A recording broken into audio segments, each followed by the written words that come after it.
क्या आपने कभी सोचा है कि आपकी ज़िंदगी में सबसे ज़्यादा ट्रबल तब हुई है जब आपने कुछ न कुछ गलत बोल दिया किसी को? आपका दिल भी तब दुखा है जब किसी ने आपको कुछ गलत बोल दिया। श्री भगवद गीता में कृष्ण कहते हैं कि एक पूरा चैप्टर है ऑन तप।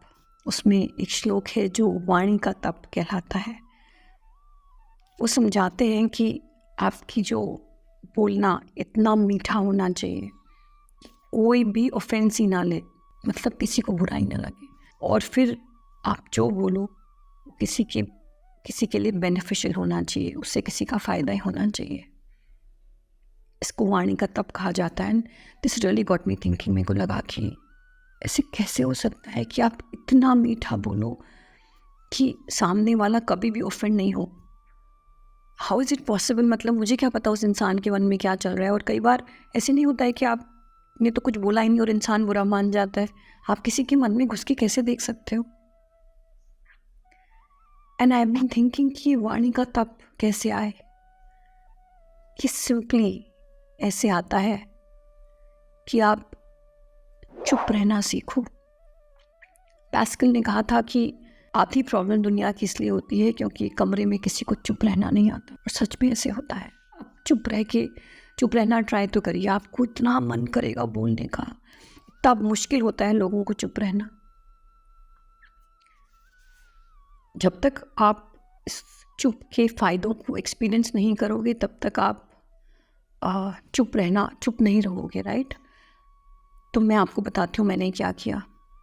जब मैंने ये श्लोक पढ़ा और मैंने बहुत सारे संतों को सुना तो मेरे को समझ में आ गया। I have to at least try.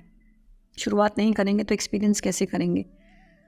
जब घर में कोई ऊंचा बोला, जब कोई नाराज़ हुआ, मैंने कसम खा ली कि मैं कुछ नहीं बोलूँगी और मैं रिएक्ट ही नहीं करती। मैं बिल्कुल चुप लगा जाती हूँ। मैं आपको बता नहीं सकती केवल उस चुप रहने की प्रैक्टिस से मेरे घर में कितनी शांति हो गई है।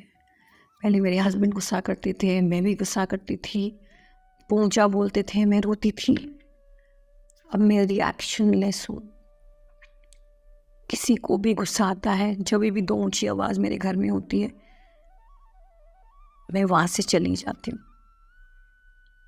लौट के आती हूँ तो सब शांत होता है। आपको पता है कि गौतम बुद्ध जो थे वो 6 साल उन्होंने मौन को साधा। महावीर 12 साल चुप रहे, मौन में रहे। जीसस क्राइस्ट जो थे वो कुछ समय बाद पहाड़ पे चले जाते थे और लोग उनसे पूछते थे कि आप करते क्या हो वहाँ जाकर?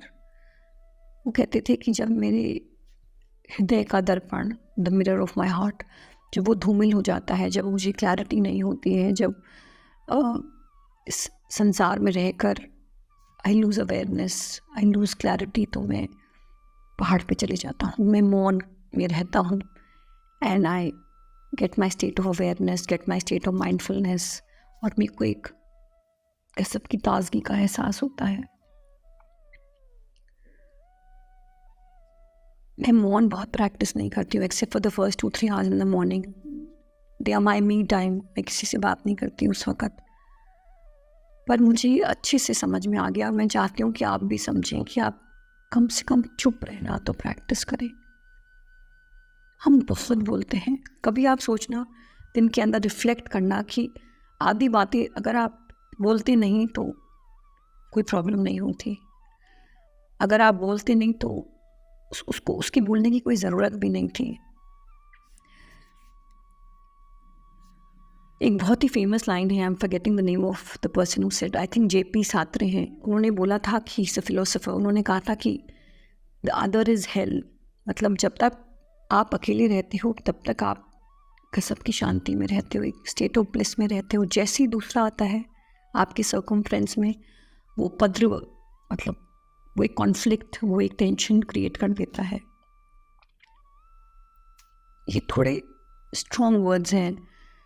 हो सकता है कि आप बोलो कि अरे कोमल, मैं तो किसी से बात ही नहीं करूँगी, तो मैं तो बहुत लोनली फील करूँगी। मैं आपको ये नहीं कह रही हूँ कि किसी पहाड़ के ऊपर आप चले जाओ और आप चुप हो जाओ। मैं केवल ये कह रही हूँ कि ध्यान में जाना या मौन रहना, it's like connecting to the divinity inside of you.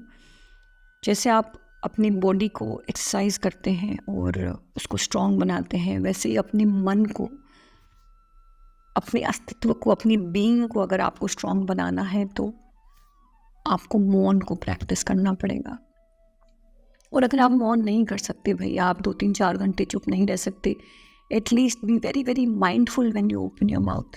आपको बताती हूँ एक इंस्टेंस, ऑफिस में आपकी ज़िंदगी में इतनी शांति हो जाएगी that you can't even imagine. एक बार मैं ऑफिस में कुछ किसी को समझा रही थी। So we have these work stations. पीछे वाले वर्क स्टेशन पे 2 मेरे एम्प्लॉयज़ आपस में बहस कर रहे थे। एक हमारी इन्वेंट्री शीट चलती है जिसमें हम इन्वेंट्री मैनेज करते हैं। एक सेगमेंट ने उसको साध लिया था बिल्कुल, दूसरा सेगमेंट बिल्कुल अनभिज्ञ था, they did not know how to go about it. तो वो जो एक ऑर्डर मैनेजमेंट वाले लड़का एम्प्लॉय थे मेरे, भी दूसरे सेगमेंट के ऑर्डर मैनेजमेंट वाले आदमी को सिखाना चाह रहे थे कि भाई तुम ऐसे ऐसे इन्वेंट्री शीट मैनेज करो। दूसरा एक्सेप्टेबल उसको बिल्कुल भी नहीं था। वो कहता है आप ही कर लो, मैं क्यों करूँ, आप ही कर लो। 2 बार तो मैंने सुना, तीसरी बार उन दोनों की कॉन्वर्सेशन के बीच में मैं बोल पड़ी और आई थिंक नेचुरल होता है ना, मेरे कान में बात पड़ी। मैंने कहा तुम्हारा प्रॉब्लम क्या है, ये तो करना ही पड़ेगा। भाई वो एम्प्लॉय तो भड़क गया और बड़ा नाराज हो गया, बोला मैम आप बीच में क्यों बोल रहे हैं, हम दोनों बात कर रहे हैं। 2 मिनट तक तो मैं चुप रही। और आप दिल पे हाथ रख के बोलो कि you as a boss of the company, अगर बीच हॉल में 25 लोगों के बीच में अगर आपका कोई एम्प्लॉय आपको तुनक के ऐसे बात करता है कि आप बीच में क्यों बोल रहे हैं, आपको कैसा एहसास होएगा। पहले वाली कोमल होती तो शायद उस आदमी को खड़े पैर निकाल देती कि how dare you talk to me like that. पर मुझे चुप रहने के फ़ायदे समझ में आ गए हैं। वो गज़ब की शांति, वो गज़ब का ब्लिस समझ में आ गया है। मैंने एक शब्द नहीं बोला, मैं वहाँ से चली गई, मैं अपने केबिन में चली गई। आधे घंटे बाद सब शांत हो गया। फिर मैं बाहर गई और मैं हंसने लगी कि आज तो मुकेश के सिर पर माता रानी आई थी, कितना भड़का ये लड़का, हुआ क्या। और सच में मैं अपने मन में सोची कि all of us have our bad days.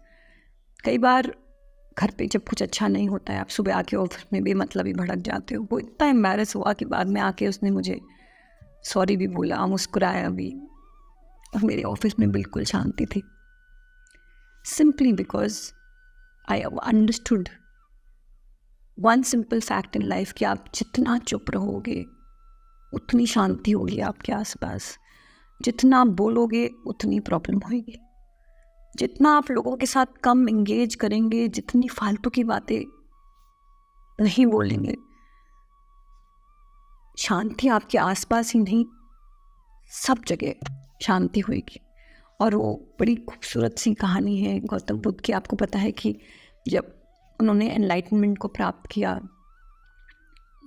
वो 7 दिन कुछ नहीं बोले, बिकॉज आई थिंक वो इतने ओवरजॉयड थे, he was connecting with the inside. वो इतने ओवरवेल्म्ड थे कि उनको ज्ञान प्राप्त हो गया है कि वो अपने अंदर की वाइब्रेशंस को ही इंजॉय कर रहे थे, वो कुछ नहीं बोले। कहते हैं कि ब्रह्मा इतने घबरा गए और वो धरती पर आए देवताओं के साथ, उन्होंने उनको विनती करी कि आप बोलिए, आप क्यों नहीं बोल रहे हैं। क्योंकि सदियों में ऐसा होता है कि कोई बुद्धत्व को प्राप्त होता है और आपको तो बोलना पड़ेगा। ब्रह्मा जी ने गौतम बुद्ध को बनाया कि अब आपने वो बुद्धत्व को प्राप्त कर लिया है तो आपको दूसरों के बेनिफिट के लिए बोलना पड़ेगा। जब कोई इंसान मौन को प्राप्त हो जाता है, जैसे महावीर हुए, जैसे जीसस हुए, जैसे गौतम बुद्ध हुए, वो अंदर से सत्य को प्राप्त हो जाते हैं। जैसे कहते हैं they understand what the truth is, what the ultimate truth is. फिर तो शर्त ऐसी है कि उनको बोलना ही पड़ेगा। जो भी उन्होंने सीखा उस ज्ञान को उनको बांटना ही पड़ेगा, नहीं तो फ़ायदा क्या उनके होने का, और इस मनुष्य का कल्याण कैसे होगा। लेकिन उस बोलने में वज़न पाने के लिए, उस बोलने में आपका बोलना इतना खूबसूरत हो, आपकी वाणी इतनी खूबसूरत हो कि सबको बेनिफिट करे, उसके लिए आपको मौन को साधना पड़ेगा। और अगर आप मौन नहीं साधते, आप मुझे कहते हैं कोमल हम संत नहीं हुए, बनना भी नहीं है, लेकिन शांति तो हम सबको चाहिए ना। हमें अपनी ज़िंदगी में उपद्रव नहीं चाहिए, हमें ज़िंदगी में all of us want piece, you know. I think वो तो बहुत नेचुरल है यार, चुप रहो, शांत रहो। उसके लिए यू हैव टू स्टार्ट। आज से आप माइंडफुल हो जाइए। आप जो बोलें बहुत सोच समझ के बोलें, सोचें कि ये बोलना ज़रूरी है भी कि नहीं, तभी मुंह खोलें। देखिए आपकी ज़िंदगी, और केवल आपकी नहीं, आपके आसपास, specially your loved one, specially your family, कितनी का सबकी शांति हो जाएगी। आज के लिए इतना ही। वंस अगेन, आपके दिल में थोड़ा सा दिया जला, please like, share and subscribe to my channel. Now, जय श्री कृष्णा।